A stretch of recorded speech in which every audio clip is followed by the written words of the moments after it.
नमस्कार, आप देख रहे हैं समाज A-to-Z। जनपद शिवपुरी की 2 विधानसभा सीटों पर उपचुनाव हो रहे हैं, जिसमें पोहरी विधानसभा के चुनाव में कांग्रेस, बीजेपी, बसपा के बीच एक और पार्टी ने अपना उम्मीदवार मैदान में उतार दिया है, जो इंजीनियर है। और इंजीनियर पर समाजवादी पार्टी ने पूरा भरोसा जताते हुए इंजीनियर गिरिराज दुलारा को सपा से टिकट दिया है। और इंजीनियर गिरिराज भी पोहरी क्षेत्र में अपना दमखम दिखा रहे हैं।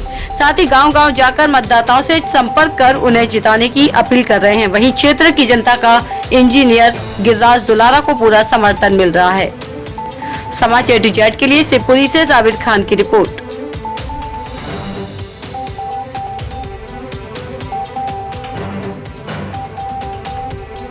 यस, क्या नाम है आपका? मेरा नाम है इंजीनियर गिरिराज सिंह दुलारा और मैं पोहरी विधानसभा से समाजवादी पार्टी से प्रत्याशी हूँ। ये तो आपकी खुशकिस्मती है जो समाजवादी पार्टी से आपको टिकट मिला और समाजवादी पार्टी ने आपको एक मौका दिया।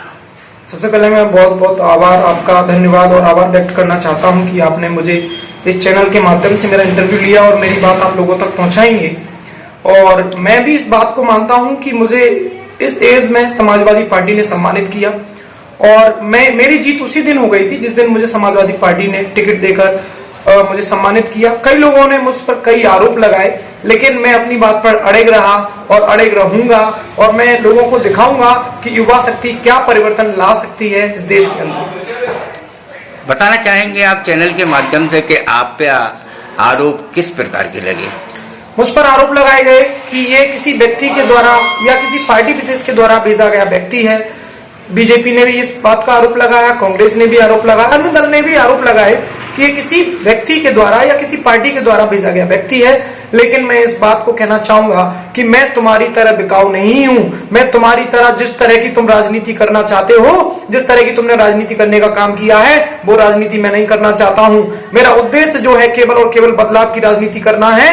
और इस बदलाव की राजनीति में बताना चाहता हूं कि आप लोगों को यह भी नहीं पता है कि इस देश की नींव किस पर टिकी हुई है। इस देश की नींव टिकी हुई है तो केवल और केवल देश की नींव 3 चीजों से चलती है, जिनको इन लोगों के बारे में पता ही नहीं है, जिनके बारे में नेता बात ही नहीं करना चाहते हैं। शिक्षा, स्वास्थ्य और रोजगार। आज हमारे गांव में कितने लोगों को रोजगार मिला है, मैं पूछना चाहता हूं इन नेताओं से, क्या तुमने कभी रोजगार की बात की है? क्या तुमने कभी स्वास्थ्य की बात की है? क्या तो कभी तुमने शिक्षा की बात की है? क्योंकि तुम खुद नहीं चाहते हो इनके बच्चे पढ़ें। अगर इनके बच्चे पढ़ेंगे तो तुम्हारी क्या वैल्यू होगी? तो भाइयों बहनों, पोहरी विधानसभा के मेरे सभी साथियों, मैं आपके बीच में नेता नहीं बेटा बनकर आया हूं और ये बेटा इस पोहरी विधानसभा में इतिहास में एक नाम दर्ज करेगा और आपको एक ऐसी बदलाव की राजनीति लेकर आएगा कि आपको बता देगा कि सही राजनीति क्या होती है, किन मुद्दों पर बात करना चाहिए। झूठे वादे कर करके आपके घर पर आएंगे और ये दलाल आएंगे, आपके पंचायत को खरीदकर आपका ठेका लेने का काम करेंगे।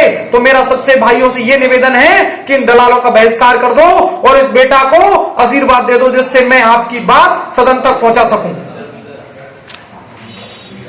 ठीक है, आप जो पौड़ी विधानसभा क्षेत्र से जो समाजवादी पार्टी ने आपको टिकट दिया है, उसमें आपका क्या कोशिश चल रही है? समाजवादी पार्टी से जो मुझे सम्मानित करके माननीय राष्ट्रीय अध्यक्ष अखिलेश यादव जी ने जो भेजा है, मैं पूरा तन मन धन से अपना काम कर रहा हूं। धन तो नहीं है मेरे पास, ये तो गलत शब्द हो गया, लेकिन मैं तन और मन पूरी तरीके से लगा रहा हूं। इन लोगों ने मेरे जितने भी मेरे साथी हैं उनको धमकाने का काम कर रहे हैं लोग। उनके घर वालों को फोन लगाया जा रहा है, मेरे साथियों को फोन लगाया जा रहा है। मैं पूछना चाहता हूं, क्या इस प्रकार चुनाव जीतना चाहते हो? लोकतंत्र की हत्या कर आप इस प्रकार चुनाव जीतना चाहते हो? मैं आपको कहना चाहता हूं, ये संदेश आप तक भेजना चाहता हूं कि ये मैसेज आप पे ही उल्टा पड़ने वाला है। आप मेरे साथियों को धमकियां देकर चुनाव नहीं जीत पाओगे। और मैं समाजवादी पार्टी से अगर टिकट लेकर आया हूं तो मैं बदलाव की राजनीति करने आया हूं। और जो मुझे सम्मानित करके माननीय राष्ट्रीय अध्यक्ष जी ने भेजा है, मैं उनका पूरा कर्तव्यनिष्ठ होकर, मुझे जीत हार का बिल्कुल परवाह नहीं है। मुझे आपको जागरूक करना है और गांव-गांव पर जाकर ये बताना है कि सच क्या है, क्या झूठ बोले जाते हैं, आपसे क्या वादे किए जाते हैं। तो भाइयों बहनों, मैं आपसे ये कहना चाहता हूं कि पोहरी विधानसभा में इन दलालों का बहिष्कार कर दो, नहीं तो जो हम अभी तक 70 साल से जिस तरीके से हम परेशान होते आए हैं, वो परेशानी हमको झेलनी पड़ेगी। तो मैं चाहता हूं बदलाव की राजनीति, युवाओं की राजनीति और शिक्षा की, स्वास्थ्य की और रोजगार की, जिस पर हम बात कर सकें। Thank you.